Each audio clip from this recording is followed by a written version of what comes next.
Quando o assunto é moda, uma das marcas que mais se destacam é a Louis Vuitton. Com mais de 150 anos de idade, ela se tornou objeto de desejo de muitas pessoas ao redor do mundo. Você tem alguma coisa deles? Sonha em comprar? Hoje em dia, a empresa conta com uma série de produtos chiques, mas você sabia que ela começou bem pequena, produzindo apenas malas em Paris? Aqui é o Luke, e você vai conferir agora como um homem pobre conseguiu criar uma das marcas mais famosas do mundo. É fato que Louis Vuitton se tornou sinônimo de requinte e luxo. Só que ninguém imagina que, nos seus primeiros dias, lá no século XIX, só eram vendidas malas. O empresário e designer que começou o império nasceu no dia 4 de agosto de 1821. E ao contrário do que se pode parecer, Louis não veio de uma família rica e poderosa, que já tinha vários empreendimentos. Não. Ele nasceu em uma pequena vila chamada Angers, localizada no leste da França. Louis vem de uma família da classe trabalhadora, que havia se estabelecido por lá há vários anos.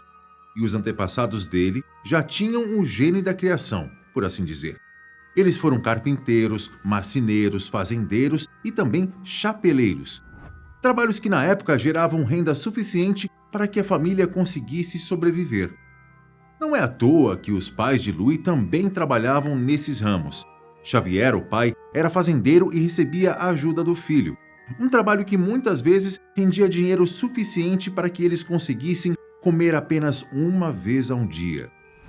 Quantas roupas? Digamos que eles não tinham muitas peças no armário, não. No caso da mãe, Coronne Gaillard, ela trabalhava como chapeleira. Só que antes do sucesso, a vida reservou algumas surpresas nada agradáveis para o futuro empresário. Aos 10 anos, a mãe dele faleceu por causa de uma doença, até então desconhecida, e o pai precisou se casar novamente para tentar manter a renda da família. E o que a lenda conta é que a madrasta dele parecia com as vilãs das princesas da Disney, severas e perversas, duas características que incentivaram Louis a fugir da vida do campo e ir em direção a Paris, logo após a morte de seu pai.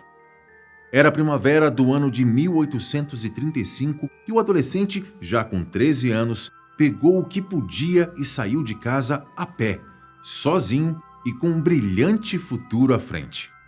Foram mais de 2 anos de viagem, tempo em que ele fez várias paradas ao longo do caminho para fazer alguns bicos e conseguir dinheiro para comida ou abrigo.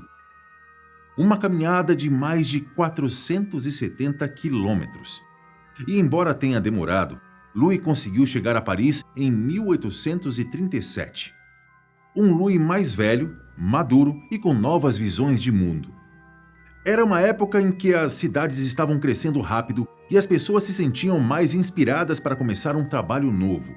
Em contrapartida, a pobreza também estava presente e as doenças se espalhavam como num piscar de olhos. Mas Louis teve sorte. Em pouco tempo, ele conseguiu um trabalho de aprendiz na oficina do Monsieur Maréchal, um famoso fabricante de malas. E caso você não saiba, o trabalho de um fabricante de malas era muito respeitável perante a população. Na Europa do século XIX, os principais meios de transporte eram barcos, trens e carruagens puxadas por cavalos. E ao contrário de hoje em dia, em que existe um extremo cuidado com as bagagens das pessoas, as malas eram transportadas de maneira mais, digamos assim, indelicada. Por causa disso, quem ia viajar tratava de comprar malas ou baús que fossem fortes o suficiente para proteger seu conteúdo. Era uma das solicitações mais comuns feitas aos artesãos. Em pouco tempo, Louis demonstrou ótimas habilidades na criação das malas e, mais tarde, na concepção dos baús. A reputação dele no universo da moda em Paris, como um dos principais artesãos da cidade, cresceu de maneira astronômica. Após 16 anos trabalhando no ateliê de Monsieur Maréchal, em 1851, o então presidente da França, Carlos Luiz Napoleão Bonaparte, realizou o golpe de Estado e ascendeu ao poder um ano depois, como o imperador Napoleão III. E por mais que fosse um cenário um pouco conturbado para o país, Louis tirou a sorte grande. Isso porque A esposa do imperador, a condessa espanhola Eugênia de Montijo, contratou o jovem Louis para ser seu fabricante de caixas e baús pessoais. Foi a porta de entrada para que o artesão tivesse contato com a mais alta elite da realeza. Grupos que, diga-se de passagem, contrataram seus serviços por anos e anos no futuro. O ano de 1854 também foi bastante movimentado para Louis Vuitton. Primeiro, porque ele conheceu Clémence Émile Parriot, uma jovem de 17 anos por quem ele se apaixonou e acabou se casando em abril daquele mesmo ano. E o segundo motivo está relacionado com a sua profissão. Alguns meses depois de se casar, o artesão saiu da oficina de Monsieur Maréchal e abriu o seu próprio ateliê de malas e baús. Na fachada, o nome Maison Louis Vuitton Melatier chamava a atenção juntamente com uma frase que destacava a segurança e o estilo de seus produtos. 4 anos depois, em 1858, Louis fez uma de suas contribuições mais relevantes para o mercado. Um baú completamente novo, revestido com um tecido que substituía o couro, mais durável e impermeável. Além disso, os cantos do produto foram reforçados com metal, o que garantia uma maior resistência durante as viagens. Vários especialistas no assunto consideram essa mala como uma precursora da bagagem moderna. Com o sucesso da novidade e os avanços do setor de transportes, como viagens sendo feitas cada vez mais, a demanda para os produtos Vuitton cresceu exponencialmente. Em 1859, época em que completou 38 anos, Louis precisou expandir para dar conta de todos os pedidos. O artesão se mudou para uma oficina maior nos arredores de Paris e continuou os trabalhos. Foi um tempo em que os pedidos vinham tanto da realeza francesa quanto de outros países, como o do Egito. Mas em 1870, Louis teve o primeiro sufoco. A Guerra Franco-Prussiana acabara de começar, e com ela um cerco foi estabelecido em Paris. Violentas batalhas foram travadas até a primeira metade de 1871, quando o conflito acabou. Louis teve que abandonar sua oficina durante a guerra e, ao retornar, encontrou não apenas as construções civis em ruínas, mas também sua empresa.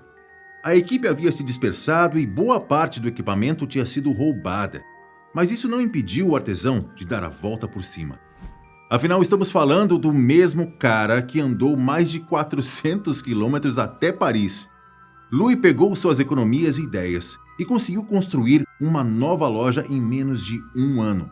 Dessa vez, o artesão queria expandir a clientela e tratou de construir seu novo espaço no coração de Paris, perto do famoso Jockey Club, onde muitos nobres costumavam frequentar. No ano seguinte, em 1872, Louis fez o lançamento de uma nova linha de produtos, dessa vez com novos desenhos e a cor bege com listras vermelhas. Foi dito e feito. Toda a elite de Paris voltou os olhos para os produtos Louis Vuitton, que logo se tornariam uma marca de luxo. Pelo que sabemos da história, dá para ver como Louis Vuitton amava seu ofício. Um trabalho de inovação no luxo e na qualidade. Em 1885, por exemplo, o empresário abriu uma loja em Londres, que seria a primeira loja fora do país de origem.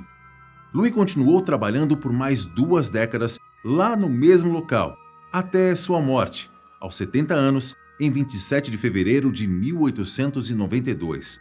Só que, como podemos ver, a marca não se foi junto com o fundador. Naquele mesmo ano, Georges, o filho de Louis, assumiu a empresa e continuou inovando enquanto esteve no comando.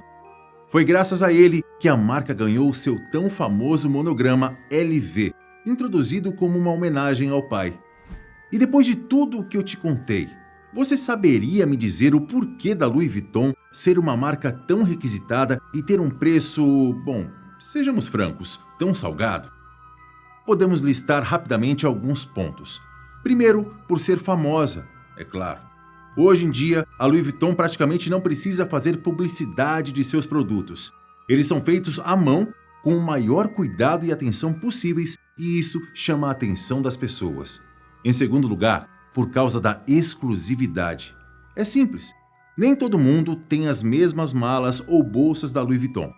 Isso porque os produtos são lançados em pequenas quantidades fazendo com que várias pessoas ao redor do mundo apareçam em listas de espera. E por fim, porque a marca continua tendo como carro-chefe a inovação para o público e a atenção às demandas que surgem.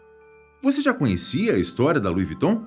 Gostaria de conhecer a história de alguma outra marca? Me conte aqui embaixo e um forte abraço. Tchau!